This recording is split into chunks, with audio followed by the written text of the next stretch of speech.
Olá, meus amigos do canal Historiando com Gunnar Sotero. Estamos aqui mais uma vez para continuarmos falando sobre a guerra na Ucrânia, né? Essa guerra que hoje, dia 3 de março, entra no seu 8º dia. Então nós temos aí algumas questões importantes para nós entendermos como que a Rússia chegou ao dia de hoje, né? Tem muita gente perguntando, né? A Rússia está ganhando a guerra, né? Por que a Rússia está ganhando a guerra? Então nós vamos fazer essas análises aos poucos, tá? Então vamos lá. A Rússia, no terceiro dia de guerra, no dia 26 de fevereiro, ela abriu 5 frentes de combate. Isso tem um porquê, tá? O porquê é enfraquecer a defesa ucraniana, tá? Favorecer quem está atacando e principalmente buscar conquistar objetivos aí primordiais, o que eles chamam de objetivos principais. Então ela abriu 5 frentes, 2 frentes ao sul, né, uma frente ao leste e 2 frentes ao norte. A frente sul ela foi marcada por 2 questões. A Rússia domina desde 2014 a península da Crimeia. Então da península da Crimeia, né, que fica ao sul da Ucrânia, no Mar Negro, ela abriu 2 frentes, uma a leste e uma a oeste. A leste, ela atacou a cidade de Melitopol, que é uma cidade pequena que antecede uma outra cidade importante, que é a cidade de Mariupol, que é uma cidade portuária, tem um porto muito grande para escoar os recursos minerais da Ucrânia pelo Mar de Azov. Então a Rússia atacou essa cidade para buscar cercar Mariupol. A oeste, ela atacou a cidade de Kherson, que é uma cidade de médias proporções ucranianas, com cerca de 280 mil habitantes, que fica na foz do rio Dnepr, que é um rio importante na Ucrânia, que ali corta a Ucrânia no meio, tá? Por quê?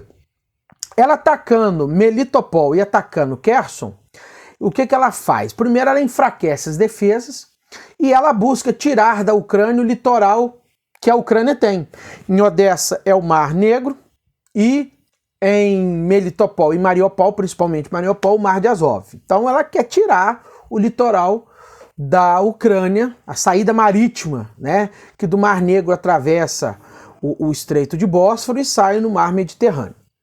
A outra frente que ela abriu, que ela deu continuidade, que tinha uma resistência muito forte, que no terceiro dia até reduziu os combates, foi na frente leste, chamada frente de Luhansk, que é uma região separatista, onde os russos e as tropas separatistas enfrentaram uma defesa ucraniana muito forte.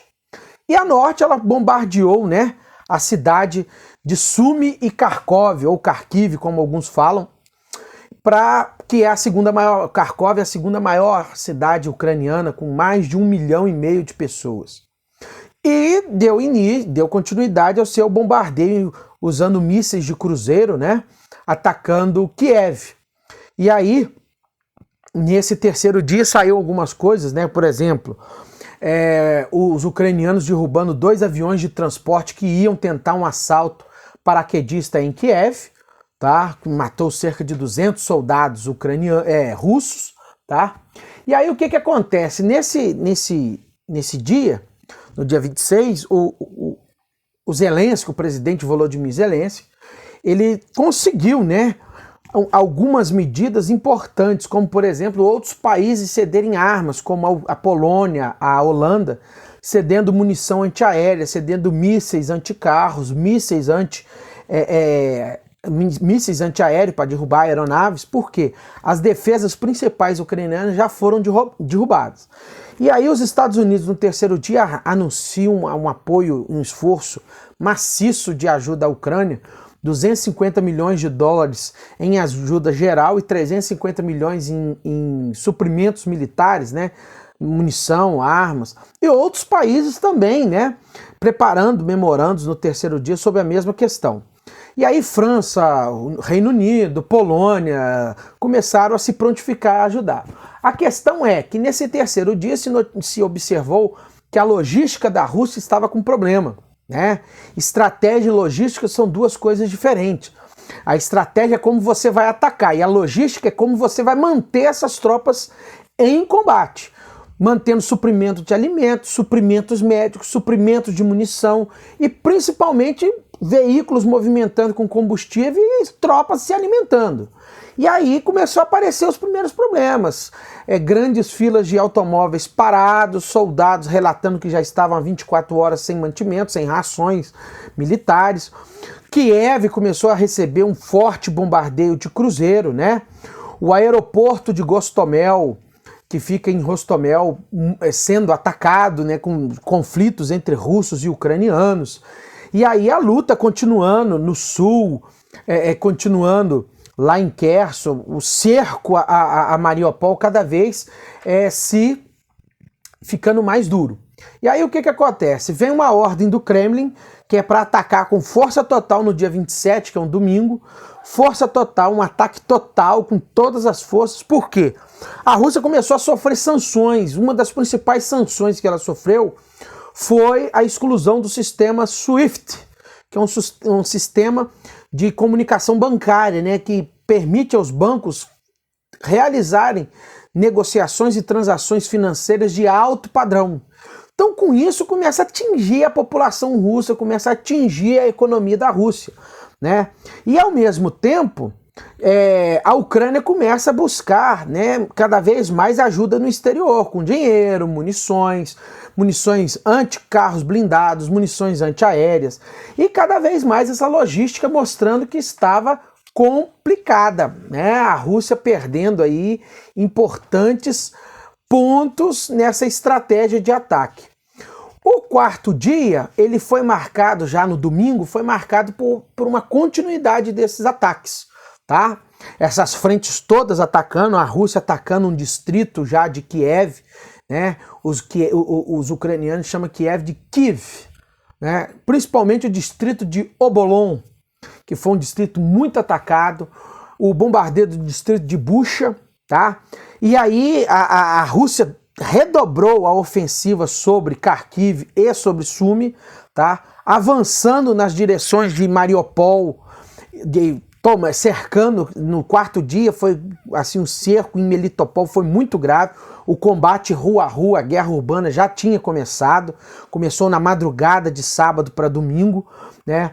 E aí a Europa fechou o espaço aéreo para os aviões russos, né? Começou a ter aí questões de limitar a circulação de russos. E aí foi nesse dia, né, que surgiu aquela questão: quem está ganhando a guerra? Começou a ter essa discussão.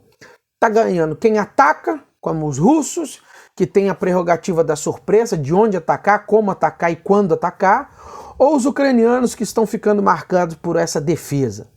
E na noite de domingo, né, do quarto dia de combate, o negócio ficou muito preocupante, porque começou-se a notar o uso de algumas armas muito fortes que a Rússia tem. A Rússia buscando abrir novas frentes, um bombardeio intenso a Kiev, né? A Rússia, como atacante, começou a mostrar que tinha um poder de bombardeio muito forte, e a resistência ucraniana, por outro lado, mostrando que tinha uma tenacidade muito grande. Só para vocês terem uma noção de que nós estamos falando, eu recebi uma informação da Ucrânia que Kiev está praticamente isolada, né? Não tem acessos terrestres. E mais para frente nós vamos falar como deter, né, esse acesso, essas colunas quilométricas de carros de combate. Isso pode significar mau preparo na logística russa. E o que acontece?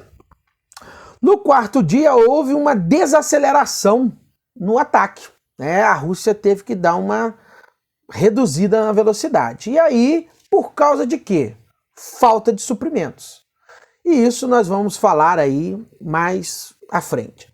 Peço para vocês curtir, compartilhar, deixar aquele like esperto, compartilhar com seus colegas, seus amigos e continuar nos seguindo aqui para outros vídeos. Forte abraço!